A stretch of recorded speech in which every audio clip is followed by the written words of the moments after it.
할렐루야. 할렐루야. 오늘도 사부 예배 나오신 여러분을 주님의 이름으로 축복합니다. 오늘 감사 미션이 미소 인사데이입니다. 미소가 모두 아름다우신 성도님들이라고 생각하기 때문에 최대한 밝게 일단 웃어볼까요? 다 웃으실 때까지 쳐다보겠습니다. 네, 이 미소로 양옆에 계신 분께 예수님의 모습을 닮은 당신이 있어 정말 행복합니다 라고 인사 한번 해볼까요?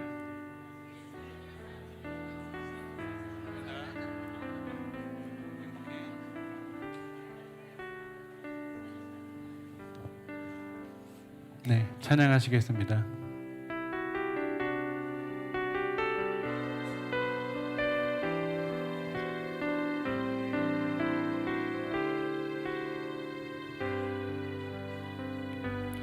오 놀라우신 사랑으로 내게 찾아온 생명의 빛, 나를 붙잡는 실패의 자리 딛고 일어나 구원의 주를 외치리. 오 놀라우신 사랑으로 내게 찾아온 위로의 빛, 나를 누르던 세상의 말들 떨쳐버리고 구원의 주를 외치리. 다시 한번 외쳐 부르니 예수여 나를 돌아보소서. 어둠 속에서도 빛을 비추시는 예수만이 내 소망.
예수여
나의 삶 나의 모든 것 오직 주님께 다 드리오니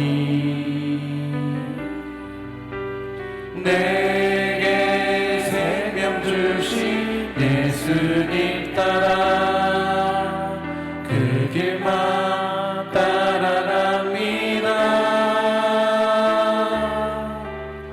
주께서 다 주셨으니 나 주님 앞에 엎드리며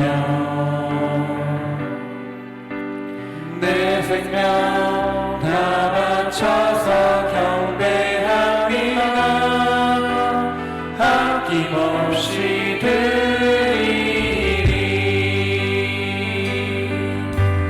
나의 삶이 매겨워도 주께서 일으키시네.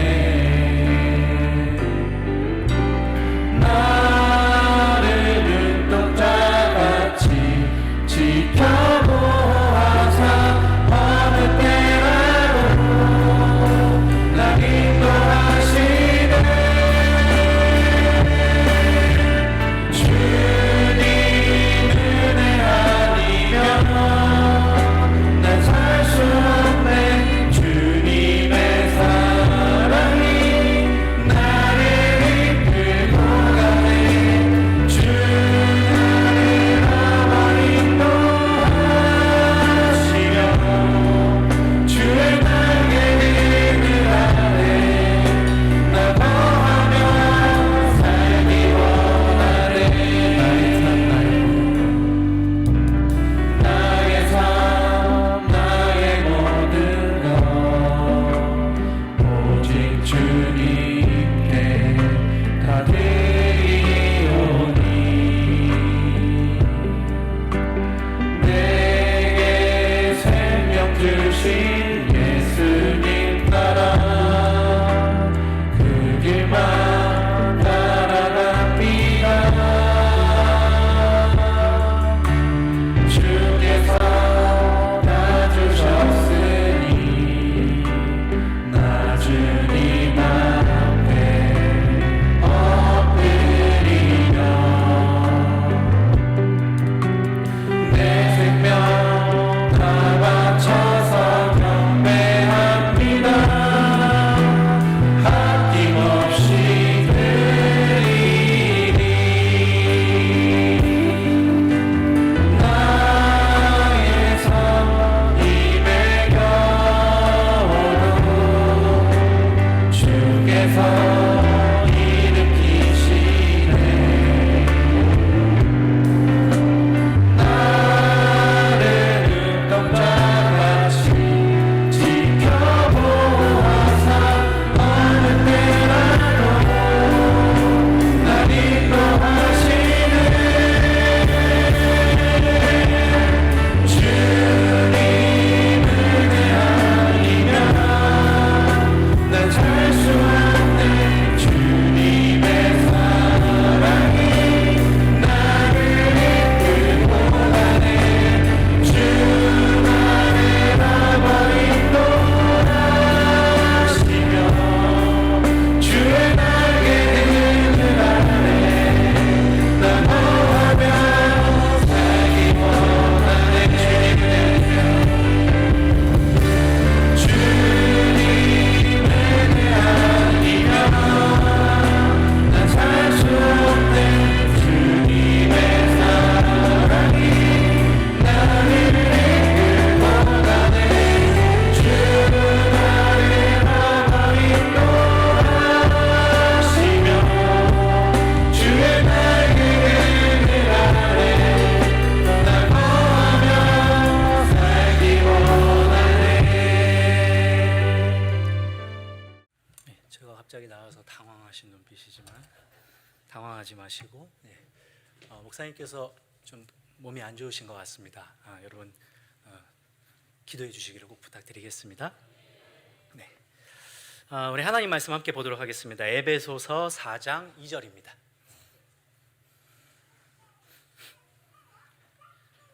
에베소서 4장 2절 말씀입니다. 자막이 준비가 안 됐으니까 찾으셔야 됩니다.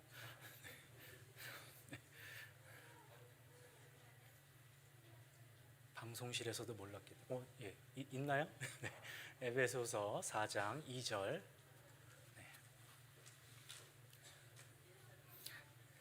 제가 가진 신약성경 313페이지 에베소서 4장 2절 다 같이 합독하겠습니다. 시작. 모든 겸손과 온유로 하고 오래 참음으로 사랑 가운데서 서로 용납하고. 아멘. 네, 여러분, 우리가 방금 읽은 말씀은 바울이 썼던 서신입니다. 이게 편지죠, 편지. 근데 여러분, 제가 한 가지 여쭤보고 싶은 게 있는데, 여러분 이렇게 서신을 보시면 이 서신들의 내용들이 다 비슷비슷한 것 같지 않으세요? 예, 뭐 이쪽 서신 보고 이쪽 서신 보면 그 말이 그 말 같고 그 말이 그 말 같죠. 예, 그래서 사실 바울이 썼던 이 성경을 잘 알려면 어떻게 해야 되냐? 성경 읽기 학교 우선 들어오셔야 되고요. 네, 예, 안 들어오신 분들, 네, 오늘 가슴을 찢으시면서 회개하시기 바랍니다. 예, 이렇게 들어오셔서 이 서신이 쓰여졌던 어떤 배경이나 이런 것들도 아시고, 그리고 중요한 게 뭐냐면 이 한 절 한 절을 한 단어 한 단어를 곱씹으면서 우리가 읽어야 돼요. 예, 한 단어 한 단어를 곱씹으면서. 제가 신학대학원 총신으로 다닐 때 좀 기억에 남는 교수님이 있었는데, 그 교수님은 새벽 예배를 인도하실 때 성경을 읽을 때요 아주 천천히 읽었어요. 일부러. 예. 이 내용을 충분히 묵상하고 곱씹으면서 읽자고 아주 천천히 읽으셨거든요. 예. 뛰어난 학자신데, 근데 우리가 이 바울 서신이나 이런 말씀들도 우리가 굉장히 곱씹으면서 읽어야 됩니다. 자, 오늘 이 말씀에 나오는 말씀은 사실 1절부터 봐야 되는데 1절을 제가 읽어보겠습니다. 그러므로 주 안에서 갇힌 내가 너희를 권하노니 너희가 부르심을 받은 일에 합당하게 행하여 라고 말하고 있습니다. 여러분, 지금 바울은 우리에게 무엇을 말하고 있냐면, 부르심을 받은 너희들아, 부르심을 받은 너희들, 곧 하나님 앞에서 구원받은 사람들이 무엇을 해야 하는지에 대해서 이 2절부터 시작해서 쭉 이야기하고 있는 거예요. 그러면 오늘 제가 여러분과 함께 나누고 싶은 말씀은 2절입니다. 2절. 2절에서 그러면 부르심을 받은 사람들이 무엇을 해야 하는가, 부르심을 받은 사람들이 어떻게 해야 하는가, 이거에 대해서 이야기하고 있는데요. 첫 번째로 바울은 겸손에 대해서 이야기하고 있습니다. 겸손. 여러분 어떻게 겸손하신가요? 네. 네. 겸손하세요? 네. 네.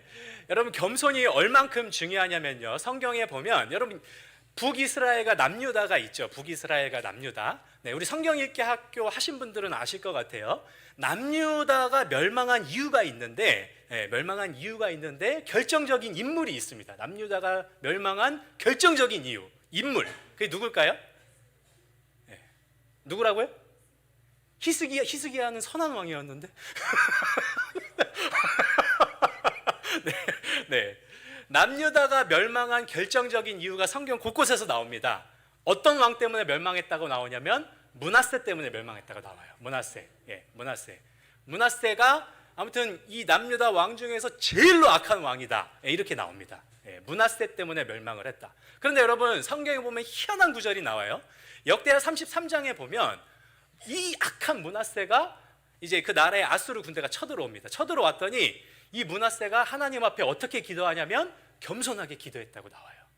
그런데 여러분 매일 잘못만 하다가 결국에는 나라를 멸망으로 이끌었던 왕이었는데도 불구하고 하나님께서 겸손하게 기도했던 므낫세를 어떻게 하셨다고 하냐면 용서했다고 합니다. 용서했다고. 여러분 겸손이 이만큼 중요합니다.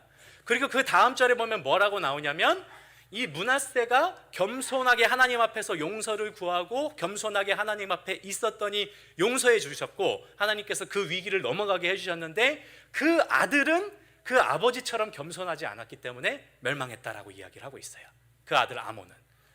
여러분 겸손이 이만큼 중요합니다. 여러분 지금 사도 바울은 첫 번째로 우리에게 겸손해야 한다는 것에 대해서 이야기하고 있습니다. 두 번째, 이 사도 바울은 무엇을 이야기하고 있냐면 온유에 대해서 이야기하고 있습니다. 온유. 여러분 온유한 게 뭘까요? 온유한 게. 우리 교회 온유 몇 명 있죠?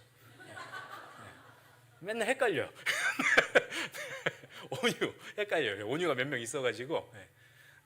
온유한 게 어떤 걸까요? 여러분, 이 온유하다는 게 성경에 보면은 무엇과 비슷한 거냐면 겸손과 비슷한 겁니다. 예, 겸손과 비슷한 거. 그리고 이 온유함이라는 것에 대해서 이 온유함이라는 성품을 이야기할 때 반드시 등장하는 사람이 있는데 누구냐면 모세입니다. 모세는 성경에 보면 뭐라고 나오냐면 그 온유함이 온 지면을 덮었다. 근데 여러분, 우리가 성경을 봐서 알지만 모세가 잘못할 때도 있었죠. 여러분, 모세는요 굉장히 다혈질이었어요. 무슨 잘못을 했죠? 그렇죠. 여러분, 하나님이 안 시킨 일 하면 그렇게 되는 겁니다. 자기의 정의감에 넘쳐서 하나님께 묻지 않고 자기의 정의감에 넘쳐서 자기가 애굽의 왕자로 있을 때 애굽 사람을 쳐서 죽이고 도망갔죠. 자기의 의와 자기의 다혈질적인 그런 성품을 가지고 그렇게 일하면 하나님께서 도우시지 않습니다. 그런데 여러분, 다윗은 하나님 앞에 겸손하기도 했지만 때로는 거룩한 분노를 터뜨릴 줄 아는 사람이었어요. 그리고 무슨 일이 있을 때마다 또 겸손하게 하나님 앞에 가서 묻는 사람이었습니다. 그러니까 중요한 게 뭐냐면요, 온유하다는 것은 때로는 하나님 앞에서 거룩한 분노를 표출할 줄도 알지만 하나님 앞에 늘 언제나 묻고 하나님의 의정을 묻고 그 길을 따라가는 것, 그것을 온유하다라고 이야기하는 겁니다. 그리고 세 번째 무엇을 얘기하냐면 오래 참으라고 이야기하고 있습니다. 오래 참으라. 여러분, 오래 참는 것에 대해서는 뭐 성경에 뭐 유명한 사람들이 많이 있죠. 근데 이제 오래 참는 거, 뭐 예수님 외에 어떤 사람이 저는 생각이 나냐면 다윗이 생각이 납니다. 다윗. 여러분, 다윗의 일화 중에서 저는 생각할 때마다 참 웃긴 장면이 하나 있어요. 그게 뭐냐면 이제 사울이 이제 거의 막 미쳐가지고 악령이 들어서 이제 막 다윗을 죽이려고 쫓아다니잖아요. 여러분, 그 다윗의 심정이 어땠을까요? 여러분, 좀 한번 이렇게 성경을 읽을 때 눈으로 글자만 읽지 마시고 그 사람의 한번 심정을 생각해 보시길 바랍니다. 지금 사울은 다윗을 붙잡기 위해서 이스라엘의 모든 특전사, 특공대를 다 동원해서 지금 다윗을 잡으러 다니는 거예요. 여러분, 어떻게 살 수 있겠습니까? 전국 막 곳곳을 다 돌아다녀도 여기저기 사울이 심어놓은 매복들과 군대, 뭐 아무튼 이런 사람들이 지금 막 연락 소식통으로 해서 사울한테 귀에 들어가고 막 어떻게든 다윗을 잡아서 죽이려고 하는 그런 아주 어려운 상황 속에 있었어요. 자, 그런 상황 속에서 그래도 다윗이 옳다라고 여기는 사람들이 다윗의 사람들을 모이기 시작했습니다. 자, 그러다가 동굴에 들어갔는데 사울이 이제 잡으러 온다고 동굴에 들어갔는데 동굴에 이제 숨었죠. 예, 여러분, 이스라엘의 동굴은 뭐 이렇게 아무튼 이렇게 숨을 수 있는 곳이 많다고 합니다. 구멍도 많이 있고. 자, 근데 이제 동굴에 들어갔는데 사울이 동굴로 혼자 들어오는 거예요. 뭐 하러 들어올까요? 똥 싸러. 여러분, 한번 생각을 해보십시오. 자, 사울이 동굴에 들어와서 다윗과 그 사람들이 있는지 모르고 이렇게 많은 사람들이 있는지 모르고 사울이 당당하게 혼자 왕이니까 혼자 걸어 들어와서 아무도 없지 하고 바지를 내리고 이제 대변을 보기 시작합니다. 그 대변을 보는 상황에서 이 다윗의 부하들이 말합니다. 사울을 죽일 기회입니다. 근데 여러분, 저는 이런 상상을 해봐요. 다윗이 사울을 죽일 기회. 막 뿌지직 뽕뽕 소리를 들어가면서 그때 다윗이 아니다. 여러분, 저는 이 장면을 생각할 때마다 얼마나 웃긴지 몰라요. 그리고 거기에서 이 다윗이 가가지고 죽이면 안 된다, 하나님의 기름 부음 받은 사람 죽이면 안 된다라고 이야기를 하잖아요. 그러고 나서 어떻게 하냐면 그 옷자락만 살짝 뱉다고 해요. 얼마나 급했으면 그 옷을 찢는데도 몰랐을까? 저는 한번 생각을 해봤어요. 사울이 물론 뭐 이렇게 왕이니까 뭐 치렁치렁 뭐가 있었을지 모르겠지만 그 옷자락 끝을 살짝 잘라내는데도 지금 다윗이 옆에 있는지 사울이 몰랐다는 거거든요. 근데 어쨌든 막 집중해서 그 쾌감을 느끼면서 그렇게 볼일을 보고 계신데, 근데 그때 다윗이 와서 옷을 찢었는데, 여러분, 그 부하들 앞에 아니다, 하나님께서 기름 부음 받은 사람 우리가 죽일 수 없다, 하나님 앞에 맡겨야 한다라고 말했죠. 근데 여러분, 우리라면 그렇게 할 수 있을까요? 우리라면? 여러분, 눈물의 여왕 보십니까? 눈물의 여왕? 오늘 마지막 회죠? 오늘 저기 윤우성? 걔가 와가지고 차로 이렇게 못 견뎌가지고 뭐 보신 분들은 아실 거예요. 사람의 본성이죠. 그 악한 마음을 가지고 있고 참지 못하니까 일을 치잖아요. 사고를 칩니다. 여러분, 우리가 무언가 봤을 때, 무언가 우리 마음에 불편한 것이 있었을 때 그것을 오래 참는다는 거, 그거 쉽지 않습니다. 그렇죠? 네. 여러분 입이 막 근질근질하지 않으세요? 막 그것만 생각하면 막 밤에 잠이 안 오시고, 네. 막 몸이 막 부들부들 떨리고 가슴이 울렁울렁거리고 그것만 생각하면 막 먹은 게 막 목에서 신물이 막 꿀떡꿀떡 넘어오기도 하고. 네. 너무 리얼하게 말씀드렸나요? 예. 여러분 그게 우리의 모습이죠. 그게 우리의 모습입니다. 오래 참는 것. 그래서 여러분 고린도전서 13장은 우리가 사랑장이라고 알고 있어요. 사랑장이라고. 그런데 예전에 제가 설교할 때 한번 말씀을 드렸지만 고린도전서 13장에 나오는 사랑을 받는 사람은 너무 좋습니다. 사랑은 언제나 오래 참고, 사랑은 시기하지 않으며, 온유하며, 성내지 아니하며. 근데 여러분 그 사랑을 줘야 되는 사람은 어떨까요? 사랑은 언제나 오래 참고 시기하지 않고. 여러분 예전에 제가 중고등부를 이제 다른 데서 이렇게 섬길 때 저는 그거를 한 가지 굉장히 잘 이렇게 느낀 게 있었어요. 뭐냐면 아이들이 이제 수련회를 하고 은혜를 굉장히 많이 받은 상태였어요. 그래서 막 지들끼리 막 모임도 하고 막 모여서 찬양 연습도 하고 이렇게 하는데요. 근데 그때가 정말 조심할 때더라고요. 왜 그때가 조심할 때냐면 그때 사단이 공격을 해요. 예. 여러분 우리가 은혜 받고 나서가 굉장히 중요하거든요. 그때 우리가 깨어있지 않으면 아주 사소한 것에 우리 마음속에 있는 약점을 탁 걸고 사단이 걸고 넘어지게 해서 관계를 깨트리고 우리를 무너뜨리게 만듭니다. 그때 그렇게 아이들이 막 은혜 받고 나서요, 이제 아이들이 서로 모이기 시작했는데 모이기 시작하고 나서부터 무슨 일이 일어나냐면 애들끼리 싸우는 거예요. 그러더니 나중에 중고등부 예배 참석이더니 11조가 됐어요. 11조. 예. 여러분 그때 제 심정이요 무너질 것 같더라고요. 예, 가슴이. 그때 막 생각하면 속이 부글부글거리고요. 예. 근데 그 상태에서 그냥 버텼어요. 예배가 한 명이 나오던 두 명이 나오던. 그렇게 버티니까 하나님께서 나중에 은혜 주시더라고요. 여러분 저는 그거 하나 버티기도 이렇게 힘들었는데 다윗처럼 오래 참는다는 거, 다윗처럼 오래 참는다는 거 너무 쉽지 않겠죠. 쉽지 않습니다. 그런데 오늘 사도 바울은 이 세 가지를 이야기하고 있습니다. 겸손과 온유함과 오래 참음을 갖춰야 한다. 겸손과 온유함과 오래 참음. 이것은 전부 다 공통점이 있는데 뭐냐면 나 자신을 낮춰야 한다. 그런데 그 나 자신을 낮추는 거는 다른 사람이 해주거나 내가 무언가를 행동으로 표현하는 게 아니라 내 스스로 내 안에서 해야 하는 것입니다. 그럼 여러분 오늘 2절을 다시 한번 읽어보겠습니다. 2절 읽겠습니다. 시작. 모든 겸손과 온유로 하고 오래 참음으로 사랑 가운데서 서로 용납하고. 마지막에 무엇을 하라고 이야기하고 있죠? 용납하라고 합니다. 용납. 이것들을 다 갖추고 겸손과 온유함과 오래 참음을 다 갖춘 상태에서 바울이 우리에게 실천적으로 적용해야 되는 한 가지를 이야기하고 있는데 그게 뭐냐면 용납하라는 거예요. 용납. 여러분 성경 다 있으시니까 골로새서 3장 13절을 한번 찾아보시겠습니다. 골로새서 3장 13절. 골로새서 3장 13절. 네. 신약성경 328페이지입니다. 골로새서 3장 13절. 다 같이 읽겠습니다. 시작. 누가 누구에게 불만이 있거든 서로 용납하여 피차 용서하되 주께서 너희를 용서하신 것 같이 너희도 그리하고. 여러분 용서와 용납 둘 다 나오고 있죠? 예. 근데 용서와 용납 중에 뭐가 첫 번째로 나오고 있습니까? 용납이 먼저 나오고 있죠. 예. 여러분 이건 뭘 이야기하는 거냐면요. 우리가 어떤 불만이 있고 우리 자신이 낮춰지지 않아서 불만이 있고 힘든 일들이 있을 때 우리는 다른 사람들을 용서하기가 어렵습니다. 그런데 하나님은 이 바울을 통해서 무엇을 이야기하는 거냐면 지금 당장 용서하기가 어렵다면 용납하는 것을 먼저 해야 된다라고 말씀하고 계신 거예요. 여러분 우리 교회가 이제 우리 다음 세대 아이들을 잘 섬기고 있죠. 네, 뭐 실내 놀이터도 하고 제가 뭐 몇 번 말씀을 드렸지만요. 여러분 이 평일에 되면 아이들이 굉장히 많이 옵니다. 네, 굉장히 많이 와요.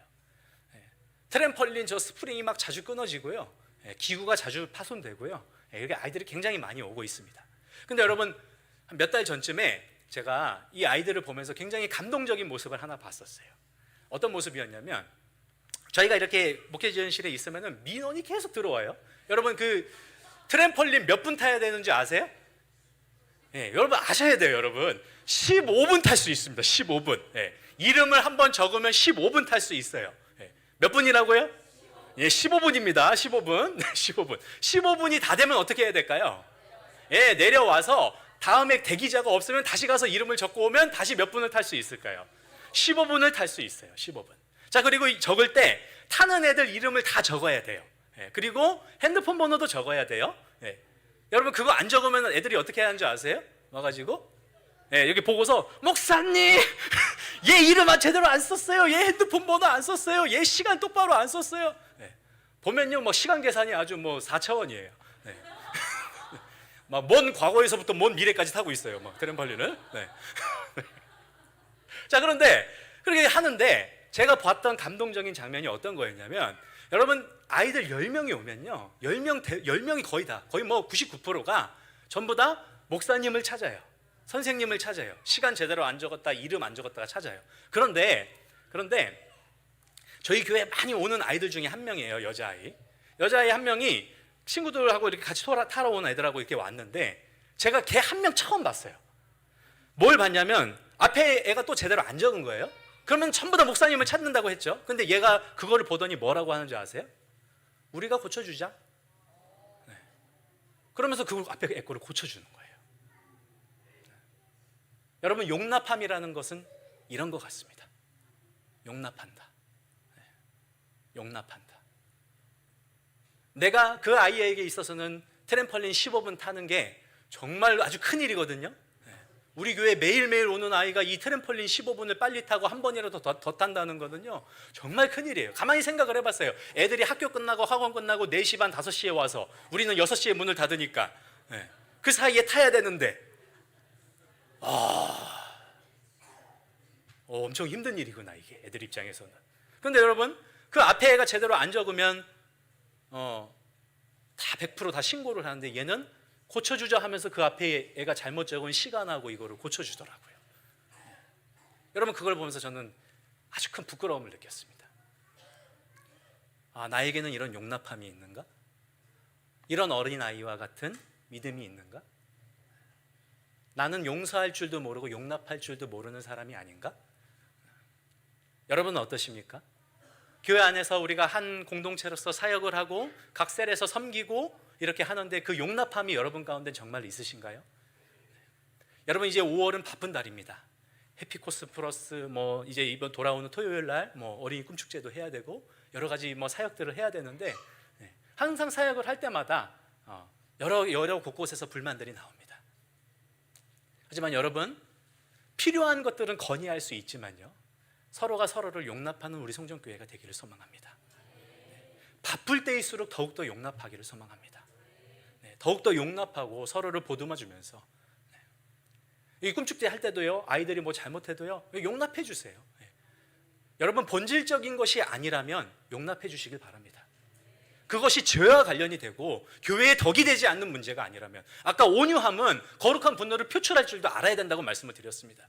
죄가 있고, 그리고 그것이 정말 하나님의 거룩성을 해치는 길이고 교회에 덕이 되지 않는다면 우리는 거기에 대해서 분노를 표출할 줄 알아야 하겠죠. 하지만 그것이 아니고 본질적인 문제가 아니라면 여러분, 용납해 주시기를 바랍니다. 꿈축제 하는데도 애들이 뭐 이렇게 좀 귀찮게 한다고 막 성질 내지고 그러지 마십시길 바랍니다. 우리 남자분들 특히 이렇게 제가 몇 번 말씀드렸는데, 애들 오면은 야마 너 어디 학교 다녀 임마 뭐 이렇게 송전초 나왔어? 내가 선배야 이씨 괜히 트집 잡고 애들 잘못한 거 막 지적하고 이렇게 하시기보다는, 물론 잘못하면 혼내야죠. 잘못하면 뭐 때렸다 그러면 아주 무섭게 혼내야죠. 욕했다 입을 꼬매야죠. 하지만 여러분, 우리가 그것이 죄가 아니라면, 서로 간에 죄가 아니라면 용납하는 우리 성전교회가 되기를 소망합니다. 우리에게 많은 사역이 주어져 있고 오늘도 해피코스 사역을 하고 여러 가지를 하는데, 서로가 서로를 용납하면서 아름답게 아름다운 공동체를 만들어갈 수 있는, 여러분 오늘 설교 중에 다른 거 다 기억 안 하셔도 됩니다. 고쳐주자, 이거 하나만 기억하시길 바랍니다. 용납할 수 있는 성전교회 되기를 소망합니다. 우리 그 찬양, 비전의 군대, 제가 제목이 갑자기 그 찬양 하도록 하겠습니다. 박수 치시면서 찬양하겠습니다.